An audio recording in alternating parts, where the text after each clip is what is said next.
Welcome to Spotlight Sessions, where we shine a What's light your on story? incredible impact. What does accessibility mean to you? What's your mission? Very nice to have you as well.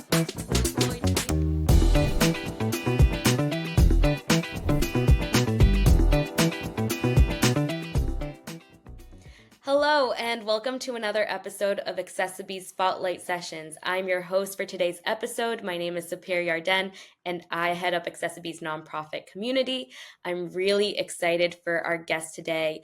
accessiBe Spotlight Sessions is an opportunity to highlight different leaders and organizations in the disability community and the amazing work that they're doing to advance access and inclusion. So, welcome, Lloyd Lewis. Well, thanks for having me. It's very nice to be with you.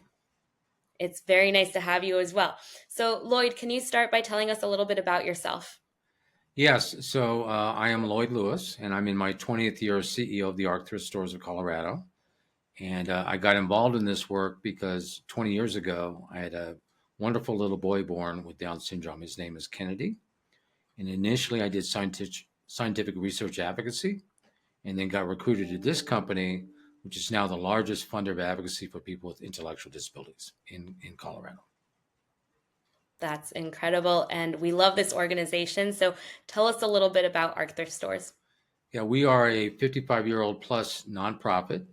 Our mission is to fund advocacy programs, ARC chapters affiliated with the ARC of the United States, to help people with intellectual disabilities, Down syndrome, autism, cerebral palsy, help them find jobs, housing, medical services in schools.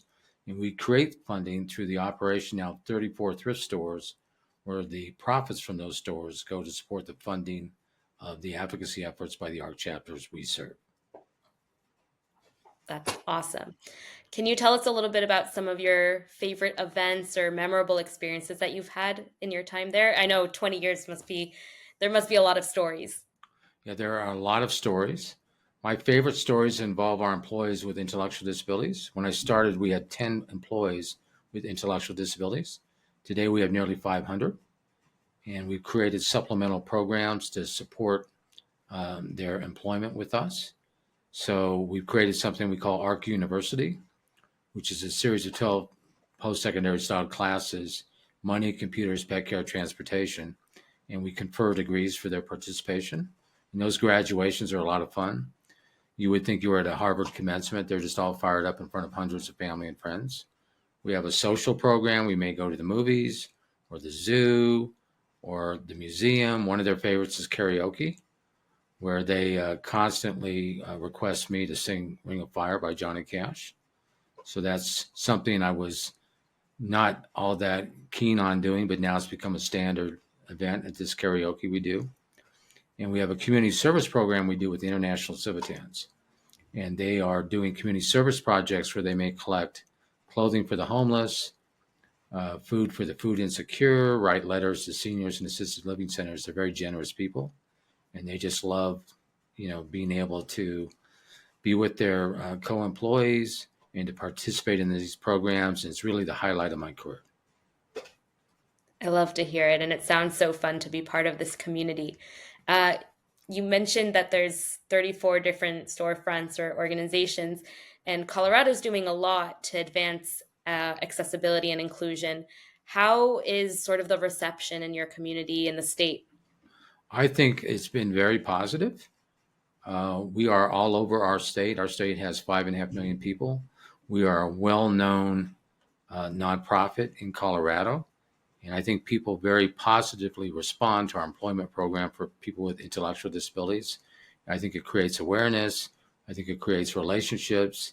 And I think it creates supports that come about when people get to know the people that we work with. Mm-hmm. So we ask this question to all of our guests, but when you hear the word accessibility, what does that mean to you? I think it means making sure that employment, education, medical care, communication, all of that's accessible. So in our stores, we have on-the-job training, and we have one-on-one buddies that work with our ambassadors, as we call our employees with IDD, and they really help them understand the basic tasks that they're performing in the store. We find a job that people like and that they're able to do, and we will switch it around if needed. But in my own mind, Everyone can contribute. It's more a matter of finding out what that contribution can be and making sure that it can happen. So there shouldn't be a high unemployment rate for people with disabilities, and there shouldn't be a lack of communication access, simple instruction. We have a call center where we have blind call center agents. They all have adaptive software. For our wheelchair users, we make sure that our facilities are accessible. So it's just really important to us that we give everyone an opportunity to participate. That's amazing.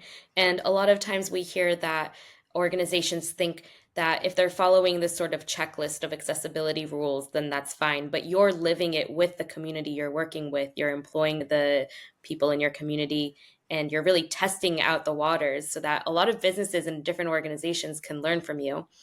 Do you have a message for those businesses or other organizations that want to be leading this type of My work? message is, open your doors, hire people. They are amazing employees. They have an amazing impact on morale of a company. They're a lot of fun to work with. They're very inspirational. We have had 19 record years. The company has taken off in a major way. We've increased earnings tenfold. We have increased funding of our advocacy programs tenfold. And we did that starting in year 37. So most companies in year 37 are sort of flatlining and, getting to the end of their lifespan. In us, we took off. And I attribute half of that takeoff to employing these wonderful employees. Accessibility is not expensive. It's not difficult to do. Safety is not a huge issue. It's not difficult to train people and find jobs that they like to do. And, we make accessibility for all employees anyway. I mean, in any workforce, you're always trying to figure out what's the best way to employ somebody and make that job accessible to them. And it's no different for people with IDD, no different. So what's one thing that you wish people knew, or what are several things that you wish people knew about the community of people with IDD? I wish they knew how much they want to contribute, how much they do contribute, how wonderful they are typically as human beings, generous and loving and kind, and, how they inspire their families in their communities and their workplaces and their schools. 2% of the population has IDD. So there's a lot of families who are aware of what I'm talking about, but not everyone. And I wish it were more generally known. I think there'd be a run on the adoption agencies if it was really known how wonderful these people are. And they're just amazing people. So this is a great time to be having this conversation because we're currently having this discussion during Developmental Disability Awareness Month. Right. Is there anything that your organization is doing or anything else that you would like to highlight for people to know? We celebrate this month internally in the company and on our Facebook page and with the general public. But it's really a time to celebrate the contributions of people with developmental disabilities and what they bring to the community, and just to really be appreciative of our ability to be connected to this community and, be supportive of this community. So it's really a time of celebration. Okay, well, let's celebrate that together. Thank you so much for being a guest on the Spotlight Sessions, Lloyd. It was an honor to have you. Well, thank you so much for doing this. I really appreciate what you're doing. Thank you so much. To all our viewers, thank you for tuning in and learning more about accessiBe and Arc Thrift stores. We hope to catch you in the next episode. In the meantime, you can subscribe to our channel. You can also follow us on Instagram at accessiBe_community. We'll see you there.